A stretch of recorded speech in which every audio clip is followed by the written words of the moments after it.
Hey there, it's Heather with Salty Vibes. I'm here for my this week's podcast. Just thinking about some life stuff and um, thought I'd talk about just goals, I guess.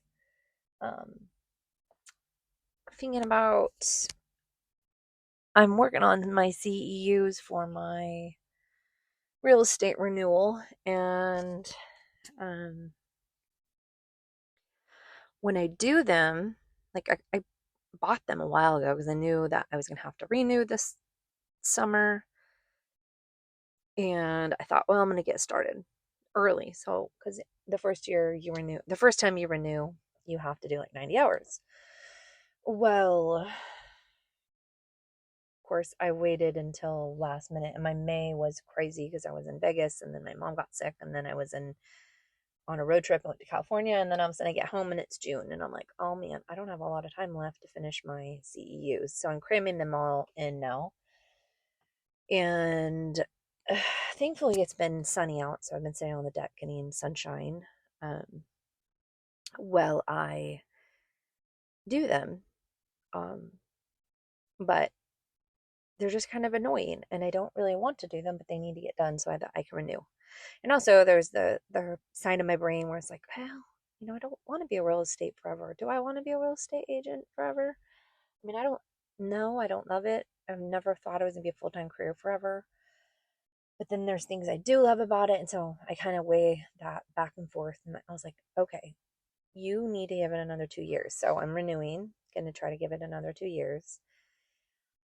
In that, as I struggle with, um, because there's still focus where I get distracted, or there's things I know and I know how to make decisions really good. But for the longest time, my life was my husband and my kids, and I didn't really do the things that I wanted to do.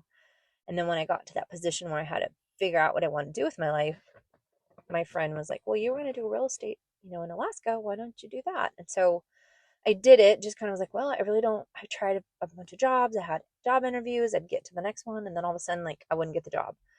And a lot of them were like, well, you own a business, you're too overqualified. And I'm like, yeah, but I'm divorced and I'm restarting my life over. So I'm not qualified anymore because now I don't get to run a business anymore. And so real estate has kind of been where it's at. And I think, okay, you're getting older, you should have your life figured out.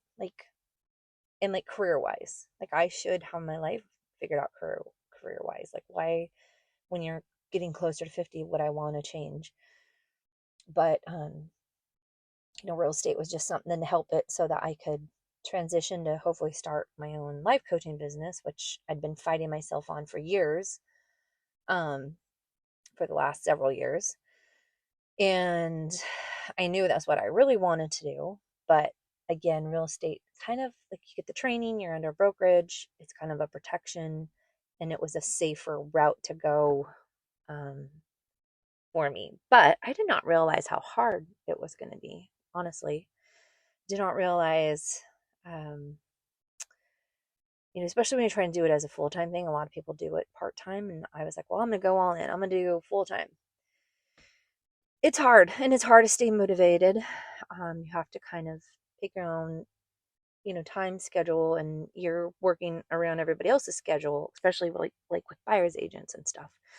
When you're a buyer's agent and you have buyer's clients, I mean, and you can see why a lot of agents like to do the listing side, um, because buyers, it can take a year or so to find what they really love, especially in today's market. So I guess as I'm doing my CUs, I just kind of been like weighing back and forth, and I'm like putting this goal and this mindset in my head, like, okay, I'm giving myself 2 more years.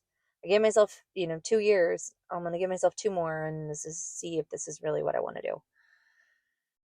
I guess with that, I kind of am hoping that I'm gonna fall in love with it in the next 2 years again. I haven't fallen in love with it yet, and there's things that I have fallen in love with, but even going through my own coaching and gotten into the other side where I have become more free. I can get over things a lot quicker, and I figure out how to process stuff, especially going through the trauma grief coaching side. But I still struggle. I still have my daily struggles. I do, I love to have these, like, oh, I have these goals and these to-do lists, but sometimes I feel like we can overwhelm ourselves with that. And then we're so far looking into the future, we're not living in the day and in the present. And so I kind of was talking to my kids about, like, think about when I'm doing my CEUs, my brain says you need to be doing like 50 other things while you're also doing your CEUs because you're not being productive enough. And for years, I had to stay productive in my marriage, our business. Like, if you didn't constantly have something to do or show that you were staying busy, then you were lazy. And I want my life simplified. I've worked towards that, like where I'm at. Like I said before, like I wanted to live this more life of freedom, have the flexibility. That is another reason why real estate is great, because you can, in a lot of ways, have a little bit more of a flexible life. Yes, you usually have to bring work with you everywhere, but you can kind of create this lifestyle if you do it right, to be more freedom filled. And when I was married, I didn't get that in my marriage. I didn't get, like, if my I would work from home or whatever to do our books, and then sometimes I work at the office, and I raised the kids and I homeschooled them, and I would take them to their sports, and I would do all the household chores and the meals and all that stuff. So I was kind of like, that was my job. Plus I worked for a business, and then my husband would run the business and, do the estimating, but he would hire people. So a lot of his stuff was like going out, checking the jobs, doing financial stuff. Um, but I still sometimes get in that mindset, like I'm not doing enough. And it sucks because I'm sitting there doing my CEUs and I'm like, you're doing your education, you're learning, you're doing your stuff to renew your license. This is your career. Why can't you just sit in it, Heather? Why can't you just sit in it and just be like, okay, this is what I'm doing?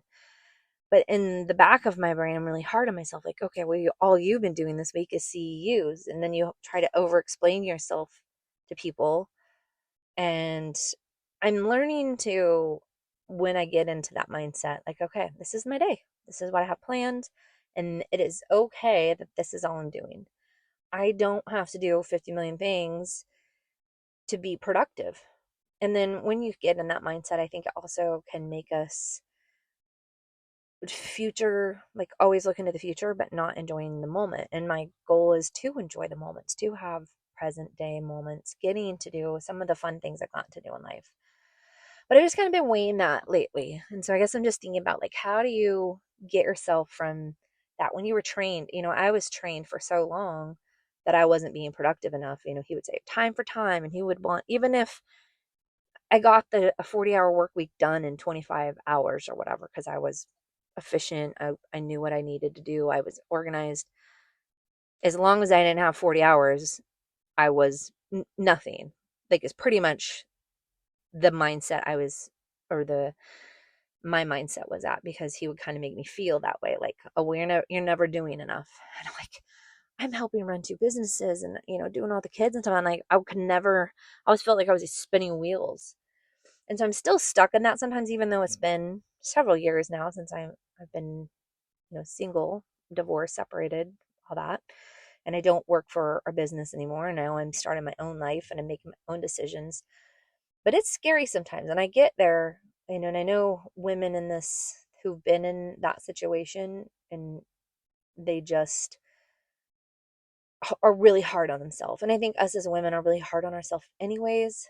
We got to give ourselves a lot more grace. We're also not made to work like a man. We're not, God made us to be more emotional and to be more in the moment, to listen to our kids, to listen to our friends. Sometimes we just need to go and sit with our friends and have a drink and an appetizer and just talk about life stuff. Things that guys don't always understand or do, because they were made differently. We were created two different types of people, and that's how we work together, and we carry each other well. We bring two special sides to each other. But also, in the next breath, what I'm trying to say is, as a mom, as a woman, a career woman, whatever you're doing, stop being so hard on yourself. I have to fight that inner battle with me a lot. And I've done really good, but there's still times I struggle. Like this week, I'm working on my CEUs, and then I was like kicking myself. I found every way to kind of bring myself down. Like, oh, you're not doing enough. Oh, you bought these months ago. You could have done this. You would have had all the time. Now you're cramming it all in. You're being kind of worthless, and you found 100 other things to do. And so, I guess the point of this is stop being so hard on yourself. As a woman, you're a mom. You are a mother. You are a sister. You are a daughter. And you are worth more than sitting there beating yourself up because you didn't do enough this week, or you can't hold it all together because you're emotionally exhausted. And sometimes you just need to go lay down and give yourself a little nap and be like, today I'm just going to sit here and wallow in my frustration and my sadness. And tomorrow is a new day. Or let yourself have that hour pity party and then pick it up and move on and just be like, I am okay. It is okay. And I'm going to make a stop doing list. I'm going to sit here and stop telling myself I'm worthless because I can't do 100 million things at one time. We're not made to. And it's okay if all you did was CEUs this week for your work or career or whatever. Or if you're in college and all you're doing right now is going to college and doing classes, you can't be everything to everybody. Sometimes there's seasons in life and you can only do a little bit in that season. And sometimes maybe it is one thing that day and you got to pat yourself on the back and be like, I got that done. I'm thankful. I'm happy. I'm proud of myself. And if you check out, I think it's Atomic Habits, even if you just do the 1% or whatever, just a little bit is going to help with that one thing that you're doing. And we have to just realize that that one thing is going to get you to something even better. And if you're like me, where you're kind of taught where you had to have it all done and you like start to get impatient, sometimes those little things compound to be better, to make you better. So that little 1% change that you're doing in 1 year, you're going to be a totally different career or a different mindset or a different place in life. If you look at your last year's June to this year's June, think about that, like the changes that you made. And sometimes it's nice to write that down, um, like I had 100 dreams list, like silly things. Um, like I want to have a chocolate ice cream cone every day, which I don't even like ice cream cones anymore. But back in the day, I loved to eat ice cream, and that was kind of like one of my dreams. Or I wanted to have my car paid off. Like some of it were like huge things. I wanted to take my son to Greece on a school trip. I want to take my kids to Costa Rica, and you start writing these things down, and then a year later, you go back and you're like, oh my gosh, I just, you know, checked off 50 of these things on my 100 dreams that I had. And you can pat yourself on the back because you did it and go get yourself a little reward. So, just my thoughts are don't be so hard on yourself. And I'm talking from experience from my own struggles, especially this week. Um, I'm sitting in it. I'm like, my CEUs are super important. I got to get them done. And that's all I'm getting done at the moment. I'm not going to be super social. I'm not going to get probably everything else done that I wanted to. And that is okay. That is okay. So just tell yourself that. Like, it's okay. You don't have to do it all. I do highly recommend checking out Atomic Habits by James Clear, another good book, especially when you're looking into growth, development. Your tiny little changes can give you remarkable results. So you can find it on Amazon. I've read it. I recommend it. Um, I try to live by the small things. Dr. Carolyn Leaf talks about that too. Like if you only get one thing done today, stop overwhelming yourself and make you feel like you have to have it all done because you're just not going to. And there's always going to be a list. There's always going to be things to do. Even when you get one thing done, a new thing pops up. And it's part of life. It's part of adult life. It's just the way it works. Um, so yeah, those are just my thoughts this week. Just kind of confession of my struggle that, we all still struggle sometimes, even if we've been through life coaching, even if we have someone to talk to and kind of like throw ideas back and forth. You still aren't going to always have it together every single day and every single moment of your life. And that is perfectly okay. Thank you for listening this week. I hope everybody has a great week. You can follow me on my Instagram and my YouTube. Everything is linked below.